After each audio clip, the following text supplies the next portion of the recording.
I'm Sarah Forgani with KENS 5 News Now. A suspected car burglar turns into a shooting victim while he was allegedly breaking into cars. San Antonio police were called out to a hotel on Wiseman Boulevard on the far west side around 10:30 Wednesday night. Police say a man in his mid-20s wearing gloves was trying to break into a car in the parking lot. Then someone driving by shot him in the back of the neck. Police are not sure if the shooter was an act of vigilante justice or if this could have been a setup. The alleged car burglar is now in serious condition, and SAPD is looking for the shooter. Happening today, the trial for the suspect in a murder at a downtown bus stop. Joseph Harris is accused of fatally shooting 21-year-old Isaiah Orozco more than a dozen times in the back and in the head. It was back in February of 2022. Orozco was shot and killed at a bus stop off South St. Mary's. Joseph Harris was arrested and charged with murder 2 months later. The jury was selected Wednesday afternoon, and the trial is expected to wrap up on Friday. Today, we could learn if KENS 5, Uvalde victims, and other organizations will be allowed to access records in the Robb Elementary shooting. The judge in Austin is expected to rule on several issues related to this lawsuit after we were denied records in the mass shooting. One in particular involves Uvalde County District Attorney Christina Mitchell and whether she can intervene in the case.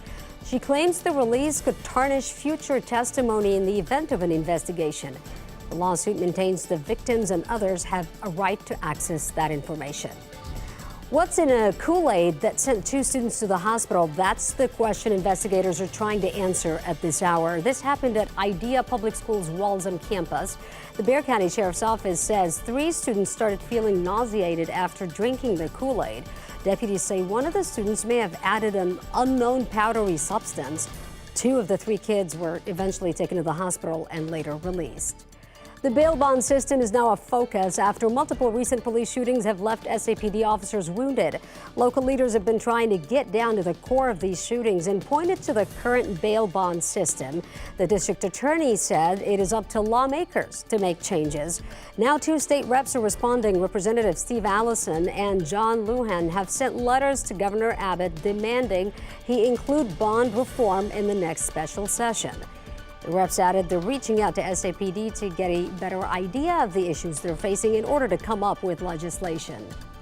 Police need your help finding a man suspected of assaulting an elderly person. San Antonio police say this man is accused of groping the victim multiple times, and you can see him here walking through a store in what appears to be medical scrubs. If you know who this guy is, call the SAPD Homicide Unit at 210-207-1366.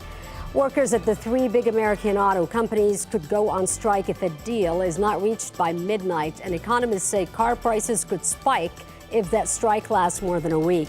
The United Auto Workers Union says offers are falling short from Ford, GM, and Stellantis, which makes Chrysler, Dodge, and Jeep vehicles.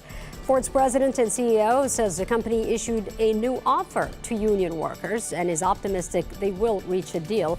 But if a strike happens, this will be the first time workers at all big 3 automakers went to the picket line at the same time. A federal judge has ruled the DACA program is illegal, but despite that ruling, the judge is allowing the program to continue. Last year, the Biden administration moved to preserve the program, which protects undocumented immigrants who were brought to the U.S. as children. The case is likely to reach the Supreme Court. And a special guest is coming to San Antonio later this year. Comedian Adam Sandler is making a stop on his tour December 7th at the AT&T Center. And he's apparently bringing a surprise guest with him. But it's only for mature audiences 16 years and up to be allowed into the show. Tickets go on sale tomorrow at noon, and you can get those tickets online now at theattcenter.com.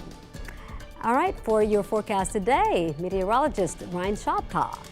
And thank you, Sarah. Weather-wise today, high temperature near 95, morning clouds and morning rain clearing out. But after 7 p.m. tonight, a few storms will be possible, and that will linger into early Friday morning.